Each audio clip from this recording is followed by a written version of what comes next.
Van a exponer las licenciadas Marisol Soto y Joana Ayala. Bienvenidas, licenciadas, adelante.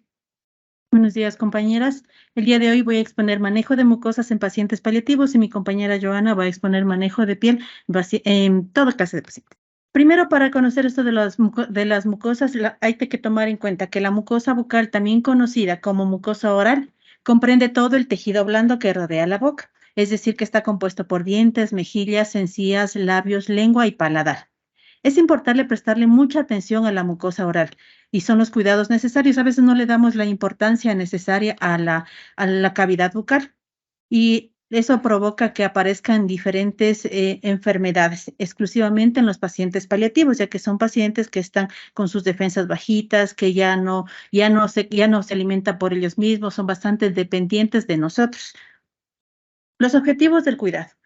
Mantener una buena higiene bucal como generadora de bienestar y confort para el paciente e incluso para la familia. Mantener la mucosa y los labios húmedos. Prevenir el dolor, las úlceras y las infecciones. Tratar las infecciones cuando aparezca.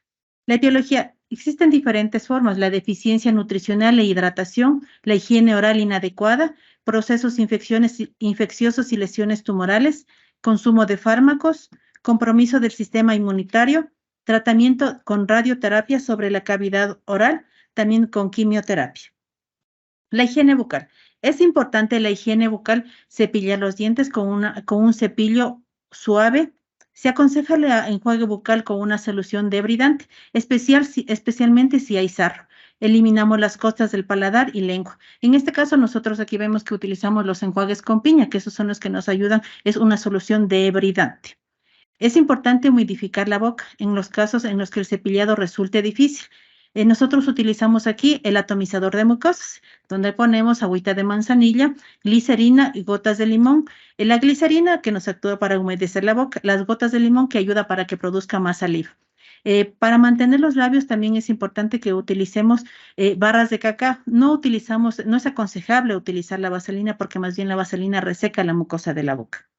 Es importante que aunque la persona utilice prótesis parcial completa, debe mantenerse siempre la limpieza de los dientes, las encías, la lengua y el paladar. Se debe limpiar por separado la dentadura postiza.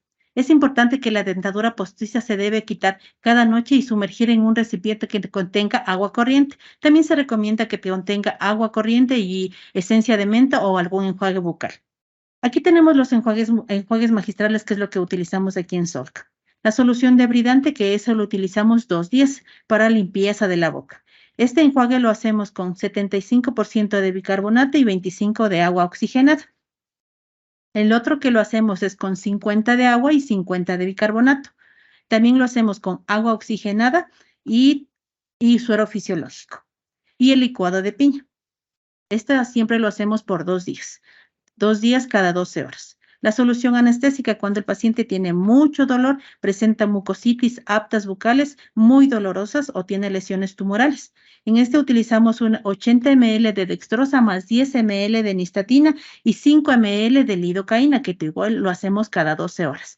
No usamos nunca bicarbonato con nistatina, por eso es recomendable hacer los enjuagues con bicarbonato en una hora, en un horario, y los enjuagues con nistatina en otro horario. No se deben juntar porque se pierde el efecto de la nistatina o del bicarbonato.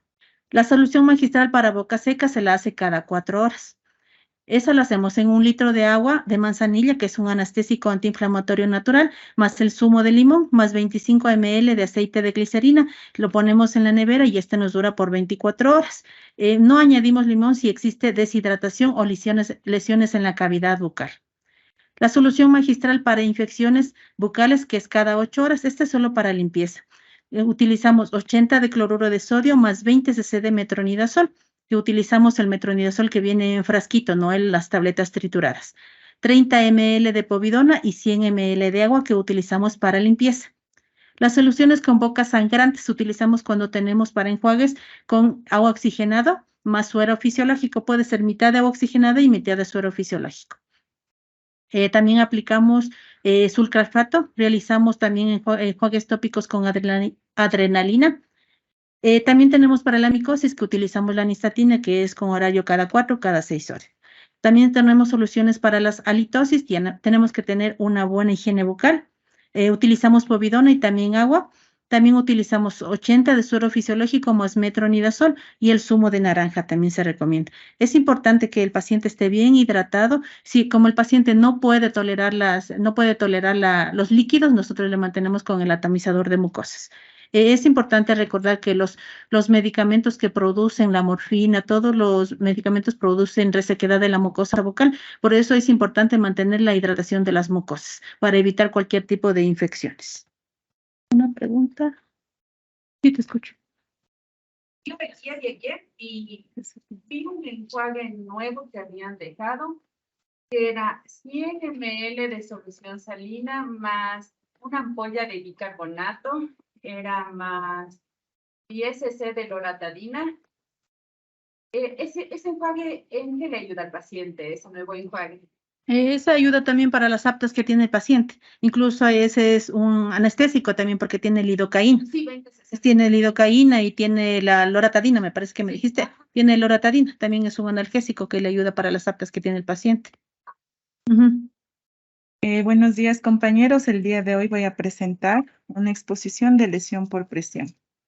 La dimensión y el impacto que producen las lesiones por presión hace que éstas sean de un problema de salud público, también sea un problema social y económico.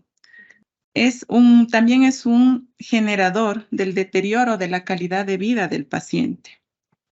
Enfermería es quien le corresponde tomar la iniciativa como máxima responsable en el abordaje integral de las lesiones por presión, tanto en la prevención como en el tratamiento desde un punto de vista asistencial. ¿Qué es una lesión por presión?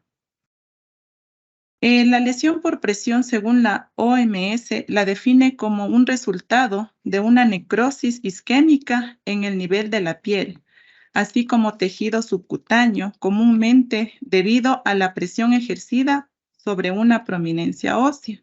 También dice que es una área de la piel causada por una presión constante durante mucho tiempo. Sabemos que el tiempo que puede causar una presión es de 2 horas o de hora con 30 minutos, de acuerdo al peso del paciente.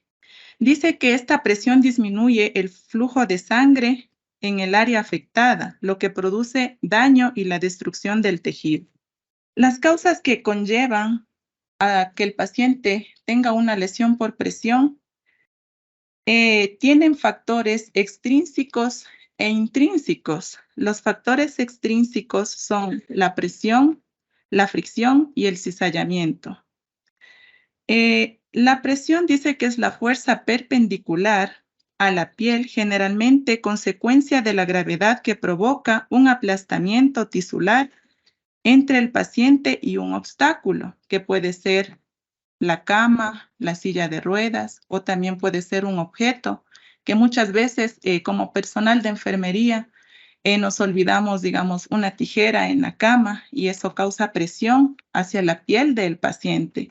O muchas veces el equipo de venoclisis está en contacto con la piel durante mucho tiempo y eso causa una presión en esa área que ha estado en contacto con ese equipo de venoclisis.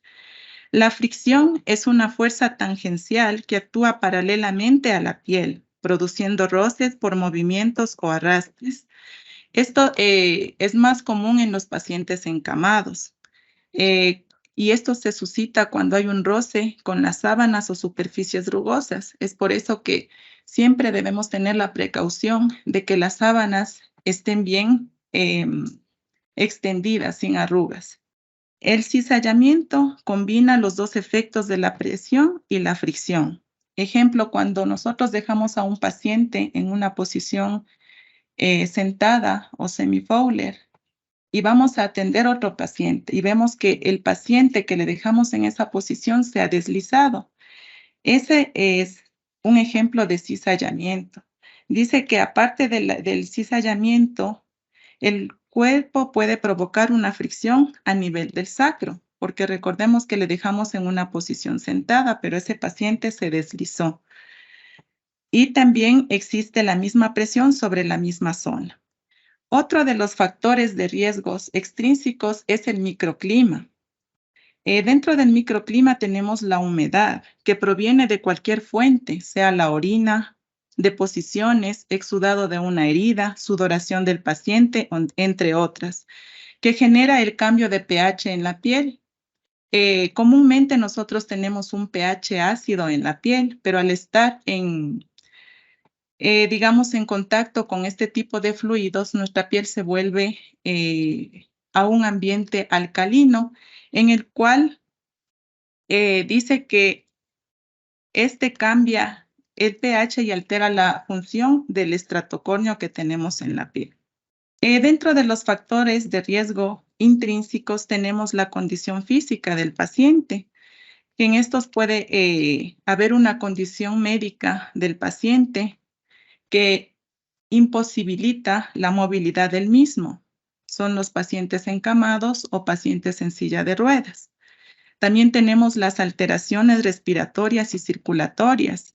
En este caso tenemos pacientes con anemias que provocan el descenso del oxígeno y los nutrientes, y que los nutrientes lleguen a los tejidos de la piel.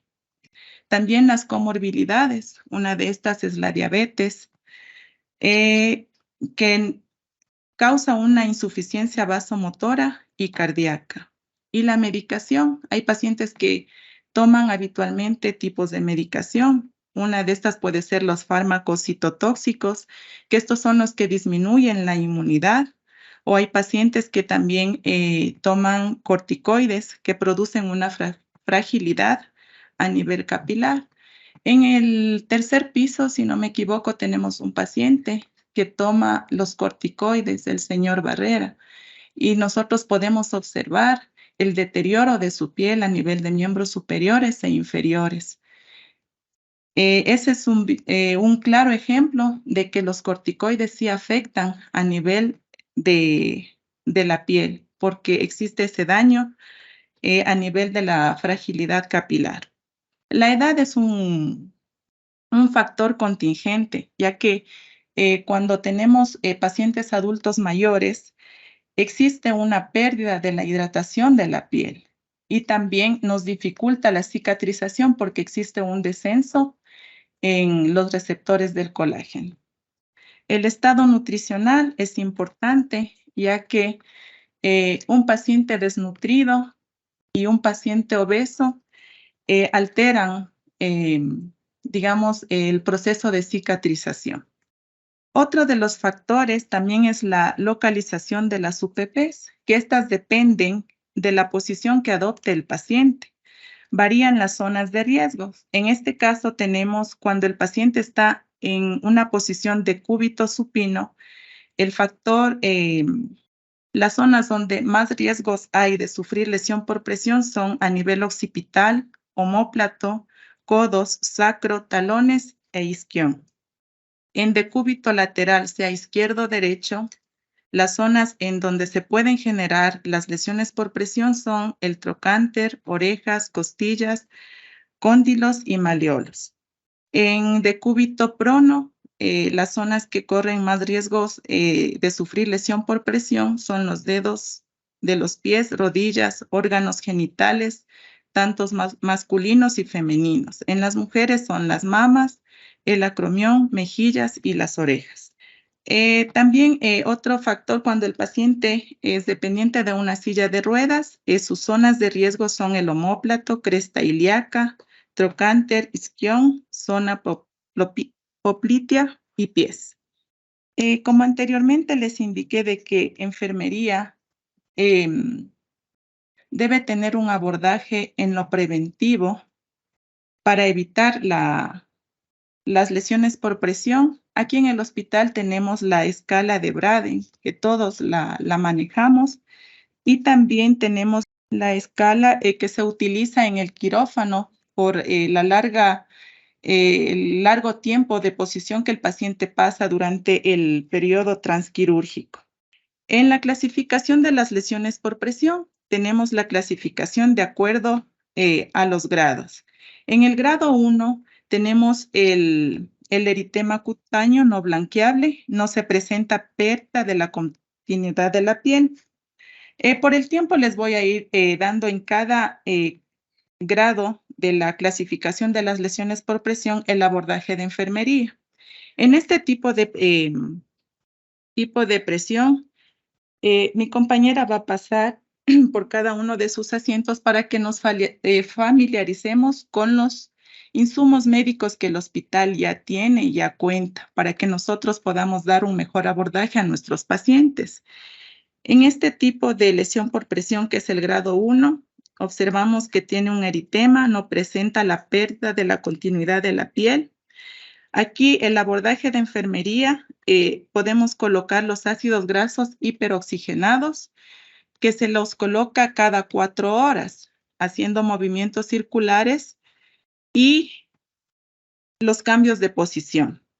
En la lesión por presión grado 2, la pérdida del espesor parcial de la dermis se presenta como una úlcera abierta, poco profunda, con un lecho de la herida entre rosado y rojizo sin esfacelo. Aquí tenemos que seguir utilizando los ácidos grasos hiperoxigenados y además en el lecho de la herida vamos a colocar la película protectora de piel y también vamos a colocar el regenerador de tejido extrafino. Este se le puede dejar en el paciente de 5 a 7 días, de acuerdo a la ubicación de la lesión por presión. En la lesión por presión grado 3 existe ya una pérdida completa del grosor del tejido. La grasa subcutánea puede resultar visible, pero los huesos, tendones o músculos no se encuentran expuestos. También aquí puede haber ya presencia de tejido desfacelo. El abordaje de enfermería sería colocar los ácidos grasos hiperoxigenados en la piel perilesional, como les dije, cada 4 horas. También vamos a proteger los bordes de la herida, pero aquí como ya hay presencia de tejido esfacelar, podemos hacer un desbridamiento, sea mecánico o un desbridamiento enzimático. Si es que el paciente nos ayuda con el desbridamiento mecánico, lo podemos realizar con una aguja número 18 o con una hoja de bisturí número 11. Pero en caso de que el paciente tenga mucho dolor, se puede hacer el desbridamiento enzimático, en el cual vamos a utilizar el gel hidrocoloide y el gel amorfo que ya tenemos aquí en el hospital.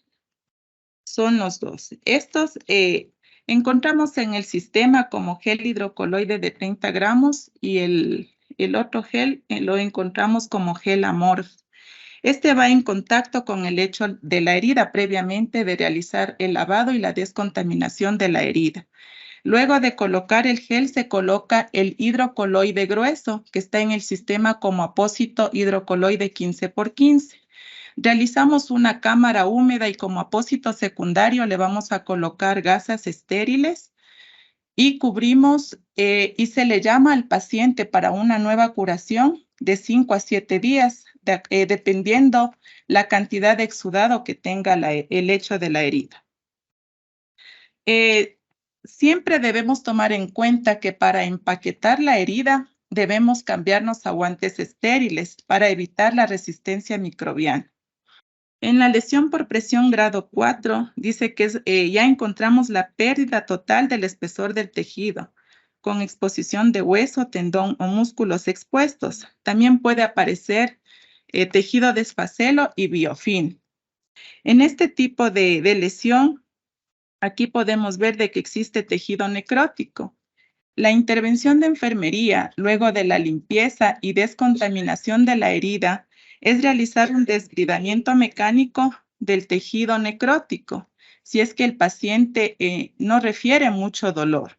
En este caso, si el paciente refiere dolor, solo debemos hacer la cuadrícula, que la podemos hacer con una aguja número 18 o con una hoja de bisturí. Luego de esto, como les dije anteriormente, ya tenemos tejido de biofilm. Eso es un indicador de que hay una infección en la herida. Aquí es cuando nosotros debemos utilizar un agente antimicrobiano. En el hospital tenemos la pasta de iones de plata y también tenemos el apósito con alginato de calcio más iones de plata. Y también tenemos el terpopril, que en el sistema se encuentra como gasa impregnada de nitrofurazona. Cuando nosotros vemos ya presencia de biofilm, tenemos que realizar el uso de estos antimicrobianos. Una vez que se coloca el antimicrobiano como apósito primario, después que realizamos el desbridamiento, si tenemos un 80% de tejido desfacelo y necrótico, podemos realizar una cámara húmeda colocando un apósito hidrocoloide grueso. También en esta etapa de lesión por presión, es necesario que protejamos los bordes del lecho de la herida. Los bordes del lecho de la herida debemos protegerle con el apósito que tiene alginato de calcio más iones de plata, porque el alginato de calcio nos ayuda a controlar el exudado de la herida. Cuando no disponemos de este alginato de calcio, también podemos colocar lo que es el óxido de zinc a nivel de los bordes de la herida o la película protectora de piel. Y recordemos que el empaquetamiento debemos hacerlo de una forma estéril, porque al paciente se le llama cuando nosotros utilizamos estos apósitos inteligentes de acuerdo al exudado de la herida a las 48 horas o a las 72 horas. Por eso es necesario de que nosotros este empaquetamiento se lo realice de forma estéril. También tenemos dentro de la clasificación las no estadiables de profundidad desconocida. En este tipo de lesión dice que la pérdida del espesor total de los tejidos donde la base de la úlcera está completamente cubierta con tejido desfacelo. El tejido desfacelo se presenta de color amarillo, canela, gris, verde o marrón. Y también tenemos la escara, que igual se presenta de color canela, marrón o negro en el lecho de la herida hasta que se haya retirado suficientemente el esfacelo. La escara para exponer la base de la herida. Muchas veces nosotros o los familiares dicen, es que la herida ya estaba cicatrizada, pero cuando retiramos todo este tejido desvitalizado, vemos que es una herida profunda.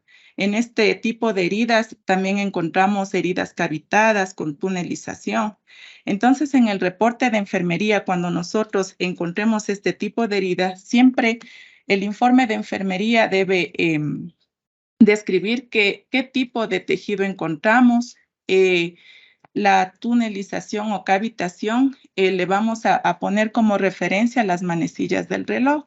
Si es a nivel sacro y le encontramos una tunelización en la parte superior del lecho de la herida, en nuestro reporte de enfermería debe ir paciente con una lesión por presión, con presencia de tejido. La presencia del tejido debemos hacerla al 100%. Si tenemos un 80% de tejido necrótico y desfacelo, reportar con presencia de tejido esfacelar del 75%, tejido necrótico del 10%, una tunelización hacia las 12, hacia las 3, hacia las 6 o hacia las 9, dependiendo dónde esté la ubicación del lecho de la herida. Y también tenemos este tipo de lesión por presión que es sospecha de una lesión de tejidos profundos. Dice que es un área localizada de color púrpura o marrón, de piel decolorada o ampolla llena de sangre debido al daño del tejido blando subyacente por la presión o la cizalla. El área puede ir precedida por un tejido que es doloroso, firme, blando, más caliente o más frío en comparación con los tejidos adyacentes. La lesión de los tejidos profundos puede ser difícil de detectar en personas con tonos de piel oscura. La evolución puede incluir una ampolla fina sobre un lecho de la herida oscura. La herida puede evolucionar y convertirse en una escara delgada. Sobre todo este tipo de heridas, aquí en el hospital hemos visto a nivel de los talones. Una de las sugerencias dice que cuando nosotros tenemos este tipo de herida, lo primero que hacemos es un desbridamiento mecánico, pero en las bibliografías que he consultado dice que está contraindicado realizar desbridamiento mecánico a nivel de los talones. Y mucho más hay que tener en cuenta si es que el paciente tiene comorbilidades como diabetes e hipertensión.